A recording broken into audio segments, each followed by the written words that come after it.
Good morning, Judge.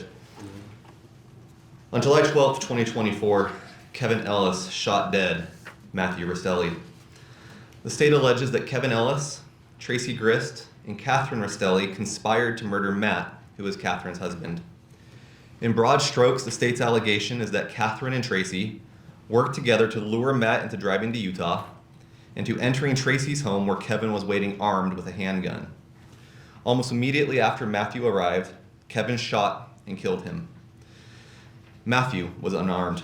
A knife was then planted in Matthew's hand to try and cover up the conspiracy and claim the shooting was in self-defense. We understand this is Mr. Ellis's preliminary hearing, but to explain the conspiracy and his role in it, the state will necessarily have to explain part of each individual's role in that conspiracy. To begin with, it will be helpful to understand the family connection of the persons involved and who the court will hear evidence from today. To assist with this, we presented or created a demonstrative exhibit, a family tree, which we're going to put on the screen now.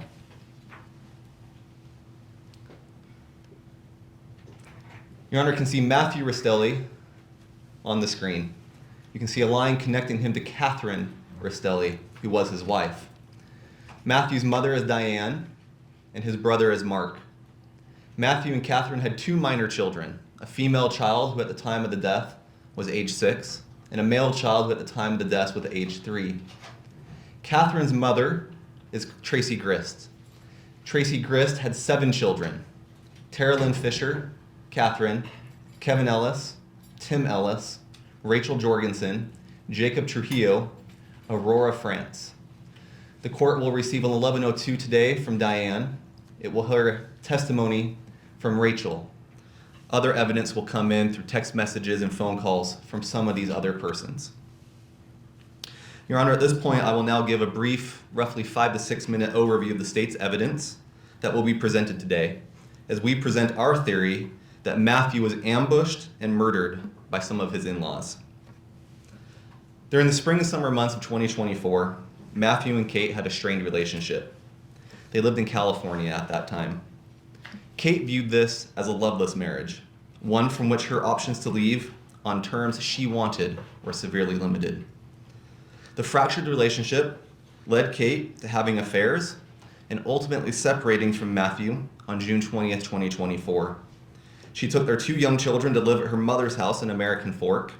Sometimes this was referred to as a breather or a break.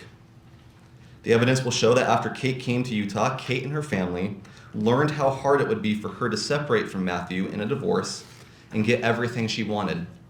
At this time, California would still have jurisdiction over the children in any custody battle or dispute.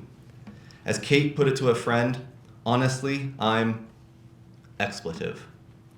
I just feel hopeless. The evidence will show that although Kate had wanted out with a divorce, a backup plan, if you will, of murder developed. A plan that began with Kate and Tracy, but eventually included Kevin as well. The state believes the evidence of the execution of that backup plan can be broken down into one of several phases. Phase 1 was to get Matt to Utah. Phase 2 was to get Matthew inside of Tracy's home. Phase 3 was to kill Matthew. And phase 4 was to cover it up. I will briefly describe each. Phase 1, getting Matt to Utah. See, for this conspiracy to work, Matthew would have to come to Utah. The evidence will show that Matthew wanted Kate and the kids to come home, but it will also show that Matt did not actually want to come to Utah to get them. He tried various other means to get them to come home. He tried to rent a car for Kate. He then tried to just give Kate money so she could rent a car. But Kate and Tracy worked together to create lies and falsehoods as to why that wouldn't work. The court will receive messages documenting those excuses.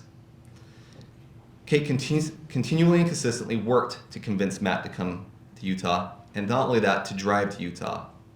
And she convinced him to drive a very specific car, their truck.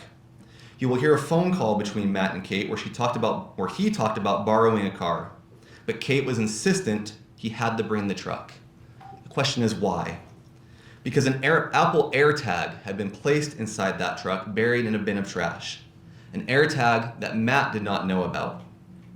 Kate made sure he brought that truck because the AirTag would allow the Grist family, multiple members of the family, including Kevin, to track him on his drive. But even though Kate had convinced Matt to drive to Utah in the truck, the family could track him, there would yet be another problem. How would they get Matt to come to the house? See, the phone calls between Matt and Kate the court will receive today will show that Matt had one purpose. He was there to pick up his little family and go back to California. He even stated he didn't even want to go in the house. He didn't even want to turn off the truck. He just wanted to wait outside for them to come out with their bags. He would load them up and they would start to drive. See, one reason Matt didn't want to go inside the house is because he and Tracy, to put it fairly or nicely, just didn't get along. In fact, on a June 6, 2024 text message by Tracy to her daughter, she said, quote, "Matt made it so I want to kill him. He straight up lied. I'm gonna kill him." Despite that fractured relationship between Matt and Tracy, over multiple phone calls and messages with Matt, Kate persisted in giving him a false sense of security that it would be okay to enter the home. She told him the doors were unlocked. She told him her mother, Tracy, would be asleep. In fact, Tracy told Kate to tell Matt something to the effect of, "I'll be as sweet as sugar to him." Meanwhile, the family was monitoring that AirTag. Again, Kevin was part of the group that could track Matt through that AirTag. We know that he could monitor it at least as early as June 26, which was over 2 weeks before the killing. In one text message exchange with Kevin, Kevin told Kate that he could come back to Utah from a trip to Idaho if Matt came to Utah from California. Specifically, he said, quote, "If I have to rush back, I can make that happen." He then sent Catherine a screenshot of Matt's Apple AirTag location through the tag in the truck. Throughout the day of the homicide, there were numerous phone calls between the family along with messages, many of which discussed Matt, and preparations were made throughout the day. Tracy had a private lunch with Kevin at a local sushi bar, and only a few days before that, Tracy had deleted her entire chat history with Kevin.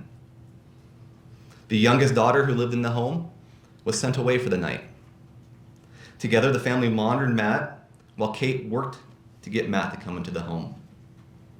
All the while, an audio from a phone call placed just a few hours before his arrival, Matt's arrival, shows that he didn't want to turn off the car, but in fact, he asked Kate specifically to put out a piece of cardboard so he didn't leak oil on the sidewalk or the road for the very few minutes he'd be parked there. During these phone calls, Kate consistently told Matt how much she loved him and how she was excited to go home with him. And this is despite the fact that she told a friend that night that she had allegedly told Matt she wasn't coming home with him. But then, right after that phone call, she texted Matt the gate code to the gated community the Grist and Ellis home was inside of. Then at 10:01 p.m., just minutes before Matt's arrival, Rachel, one of the sisters, texted Tracy and Kevin to look at the AirTag. And the metadata on Rachel's phone shows that Kevin's phone read that message. We move to phase 3, what the state alleges is an ambush. Matt entered the gated community, and a neighbor's security camera observed Matt's truck pulling up to the Grist or Ellis home at 10:06 p.m. Matt took approximately 30 seconds to park. He even left his hazard lights on. At 10:07 p.m., the neighbors heard gunshots from the home. At 10:09 p.m., the neighbors called 911. It wasn't until 6 minutes later, or around 8.5 to 9 minutes after the shooting, that Tracy called 911. Your Honor, you will hear the surprise in Tracy's voice as she found out the neighbors had already called 911, because that was not part of their plan. Just 2 minutes into her phone call, you will hear the police arrive, having been dispatched from the prior report by the neighbors. They later called Matt an armed intruder, but the evidence will show that Matt was neither armed nor an intruder. After all, he was given the gate code, specifically told the front door to be open, and that he should just come right on in. Which leads us to the fourth phase, Your Honor, what we call the cover-up or the obstruction. When police came in, they did find a knife in Matthew's hand. Now, outside of that 8 or 9 minute delay in calling 911, there are at least 3 pieces of evidence the state will present today to suggest that that knife was planted in Matthew's hand. First, the knife was being held backwards. Second, the knife was held in the wrong hand. See, the knife was found in Matthew's right hand, but Matthew Restelli was left-handed. And third, there was a bullet hole in the wrist of Matthew Restelli's forearm, where the wrist and forearm come together. A bullet had perforated his ulna and severely damaged the muscles that provide the flexion and tension in a grip. Your Honor, you will watch the body cam of the 3 co-defendants and be able to observe numerous inconsistent statements. You will hear connections between Tracy. You hear about connections between Tracy and a company that supplies the exact type of knife that was found in Matthew's hand. You will hear that on June 16th, 2024, Tracy Google searched Utah shoot break-in. And you will hear that on July 11th, 2024, the day before the killing, Tracy searched, when was Donna Adelson arrested? Donna Adelson is a woman charged with hiring a hitman to kill her son-in-law.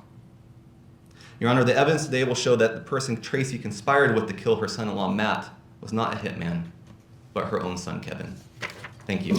Thank you. Mr. Williams, opening or defer? Your Honor, we defer. Thank you. Thank you. Mr. McCauley, please call your first witness. Thank you, Your Honor. I say we call Rachel Jorgensen. Ms. Ferguson,